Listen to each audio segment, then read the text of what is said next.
Hi guys, we're upgrading the bathroom. They're wanting to put paneling in as opposed to this texture over the 3/8 drywall. It's not 1/2 inch, 3/8.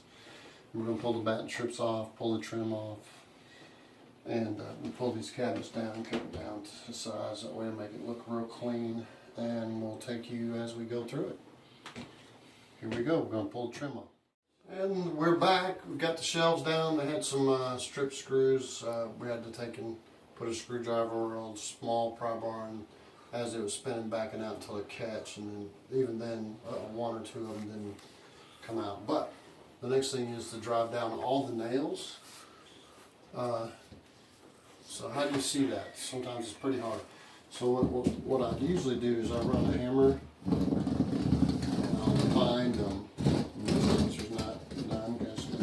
Already pulled them out when they pulled the trim out, namely the guy holding the camera. But you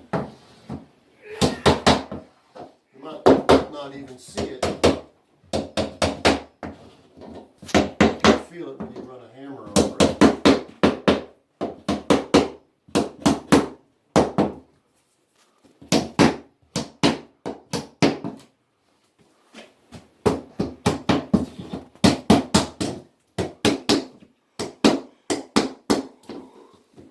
Get all those.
Then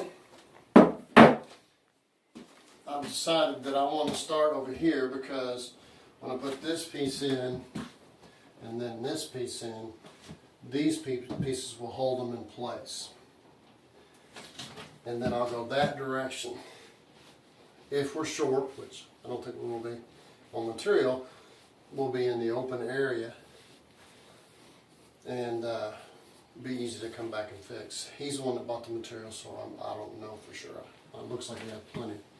But as we go along, we can put the shelves back, which we've marked to the center of them what they should be. And then I'm going to mark just a little mark on the ceiling, which I can cover up with white paint, where the studs are, and I've run but a level and marked the walls to try to determine where all that's going to be covered up. And I'm going to pull this cover off, that cover off, and we'll pull the switch out, and we'll literally allow that switch to sit on top of the material. And have to turn the switch sideways and through, and then back over and screw it down. And then probably recommend you get a new cover. And if I was him, I'd get a different light. The mirror was, they just put an extension cord between one and another, I guess, so they could have two. But you could probably just put a vanity light right over top of something. But that's what we're doing. We're going to measure the width, which is 43 and 5/8, and then the height, which is 84 and that's where I'm headed now. We had to have a third guy to help you see us put this in. Usually I want to start on the shorter end anyway and work my way up.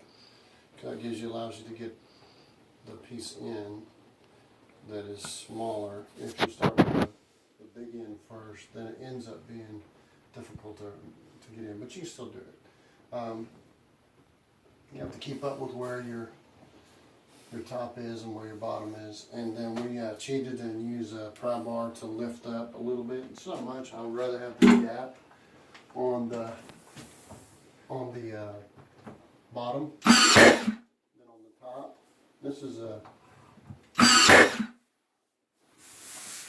battery powered nail gun made by Ryobi, and probably gonna have to butterfly in places. That is to say, you shoot sideways this direction and shoot sideways that way.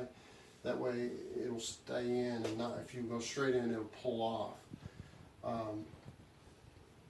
We're gonna try to find those little tiny 1x sometimes, and most of the time it's less than an inch, around an inch and a quarter thick. So it's quite a challenge. So butterfly ends up being a way to deal with when you can't find the stud, or there isn't one.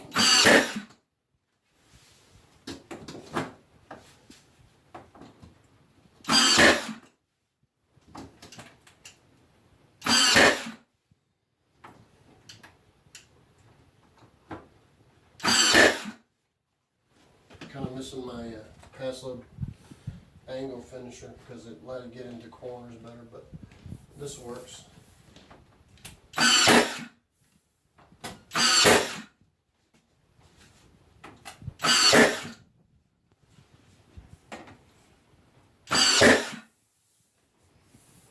We'll have to go over it and hammer it down. Hey, we've changed all the look. At the end of it, instead of using a saw, I end up cutting with a razor knife, so you might keep that in mind. You can cut with a razor knife. It's getting better and better as it gets brighter colored things on it. I think if there's a little more brighter white things in here, it'd look really neat. So this is what you can do with even barnwood look paneling.